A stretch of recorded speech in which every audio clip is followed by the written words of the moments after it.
RPP dan modul ajar. Bapak Ibu, apa isi dari RPP itu? Ya, di kurikulum Merdeka itu isi di RPP itu satu, simple ya Bapak Ibu, tujuan pembelajaran. Kemudian langkah-langkah atau kegiatan pembelajaran. Nah, kemudian yang ketiga adalah asesmen pembelajaran.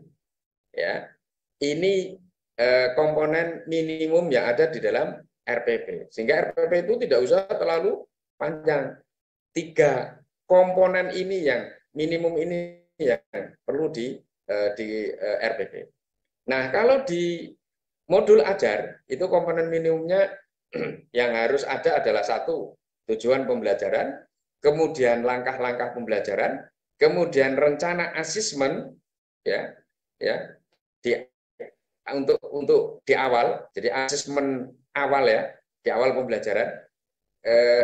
Bapak Ibu, di kurikulum Merdeka itu ada asesmen diagnostik yang dilakukan pada waktu awal tahun pelajaran, kemudian asesmen awal ya, asesmen awal itu dilaksanakan pada awal pembelajaran. Ya, kalau dulu misalnya mirip-mirip lah seperti pretest gitu ya.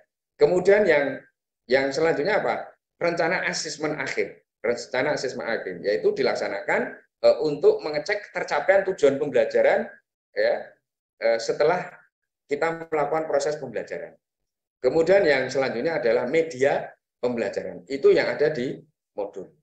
Nah, sehingga dengan demikian Bapak Ibu, yang nanti disiapkan oleh Bapak Ibu ketika melaksanakan kurikulum Merdeka, ini yang paling penting ya.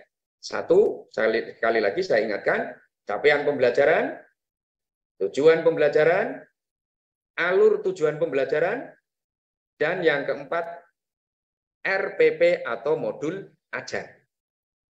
Ini yang harus dimiliki oleh Bapak Ibu guru ketika kita melaksanakan kurikulum Merdeka.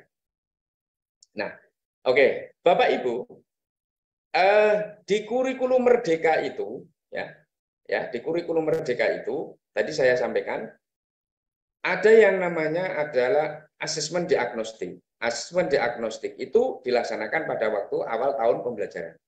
Awal tahun pelajaran itu dilaksanakan asesmen diagnostik dalam rangka untuk mengetahui sejauh manakah background kepribadian anak, cara belajar anak seperti apa, kondisi orang tuanya seperti apa, bagaimana dia belajar di rumah dan sebagainya. Nah, pada waktu kita melakukan proses pembelajaran, maka diawali yang disebut dengan asesmen awal, yaitu asesmen ini adalah untuk untuk mendapatkan informasi tentang kesiapan belajar peserta didik. Ya. Nah, ini untuk mengukur sejauh mana kompetensi yang dimiliki oleh peserta didik ketika kita akan melakukan proses pembelajaran. Nah, apa gunanya di asesmen awal itu? Asesmen awal ini digunakan untuk melakukan diferensiasi pembelajaran, yaitu untuk melakukan pembelajaran kepada peserta didik sesuai dengan kompetensi yang dimiliki.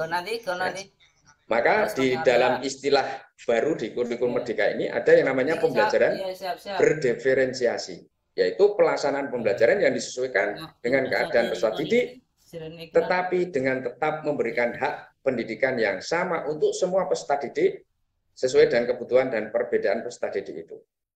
Jadi Bapak Ibu, setelah kita melakukan proses asesmen awal, kemudian kita lanjutkan dengan melakukan proses pembelajaran berdiferensiasi yang didasarkan dari asesmen awal yang kita laksanakan pada waktu awal pembelajaran. Nah, Bapak Ibu, konsep pembelajaran berdiferensiasi apa? Oke, Bapak Ibu, masing-masing peserta didik itu mempunyai minat, mempunyai kesiapan belajar, kemudian dia juga punya profil belajar yang berbeda-beda. Minatnya masing-masing peserta didik itu lain. Ada yang sangat berminat misalnya di eksak, tapi ada juga yang berminat di di seni, atau ada juga yang minatnya di sosial ya, misalnya begitu. Kesiapan belajar masing-masing peserta didik itu juga berbeda-beda Bapak Ibu.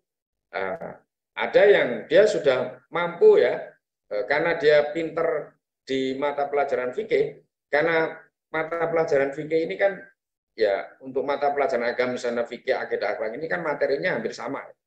Nah, itu apa namanya?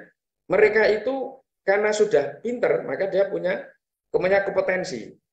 Nah, ada yang pinter fikih itu ketika dilakukan asesmen awal, dia bisa bisa menguasai kompetensi itu secara baik. Tetapi ada juga karena dia itu belum bisa menguasai betul, maka dia belum mempunyai kompetensi di bidang itu. Nah, sehingga dengan demikian kesiapan masing-masing siswa ini berbeda dengan satu dengan yang lain. Kemudian profil belajar mereka.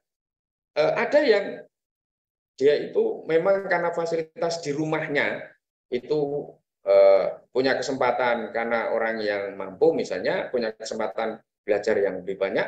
Ada juga anak-anak yang barangkali karena membantu orang tuanya dia apa namanya tidak punya kesempatan untuk belajar yang lebih banyak.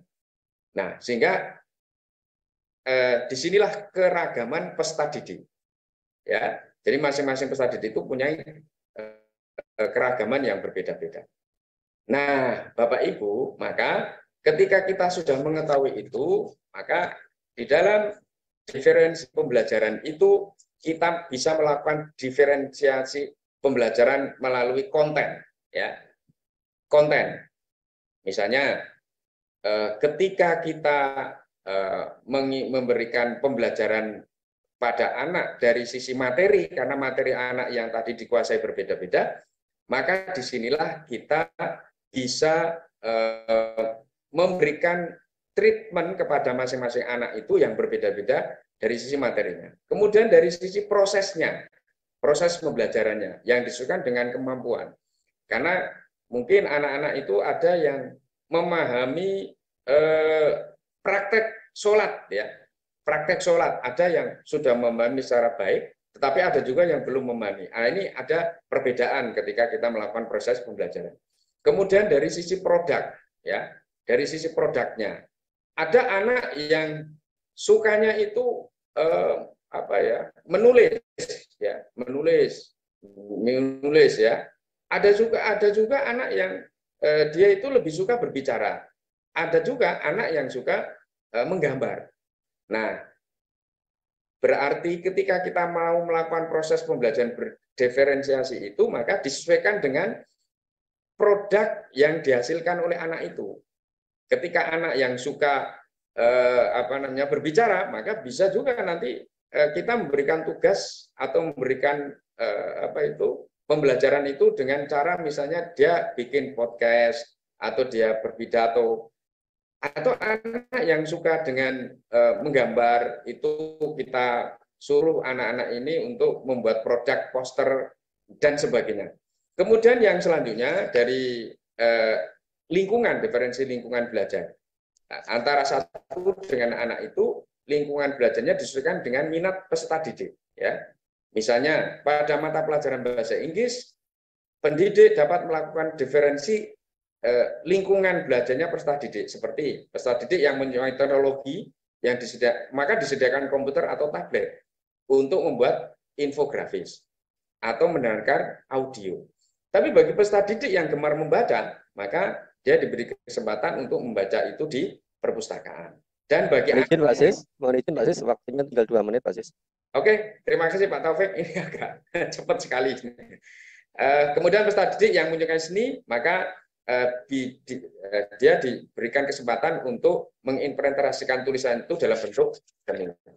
Bapak Ibu, mohon maaf karena sebetulnya materinya itu sangat banyak, tetapi karena saya diberi waktu oleh Pak Taufik hanya 45 menit, mohon maaf apabila saya memberikan materi ini agak terlalu cepat, tapi saya berharap bahwa apa yang saya sampaikan ini Bapak Ibu justru penasaran sehingga nanti kita bisa berdialog dan kita bisa sharing bersama dalam rangka untuk kita memahami pembelajaran paradigma baru di kurikulum Merdeka kali ini.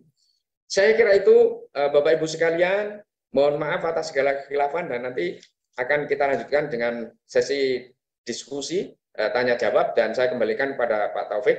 Akhirul kalam, wallahul muwaffiq ila aqwamit thoriq. Wassalamualaikum warahmatullahi wabarakatuh. Waalaikumsalam warahmatullahi wabarakatuh. Tepuk tangan yang meriah Bapak Ibu, luar biasa paparan dari Pak Muhammad Siswanto merumuskan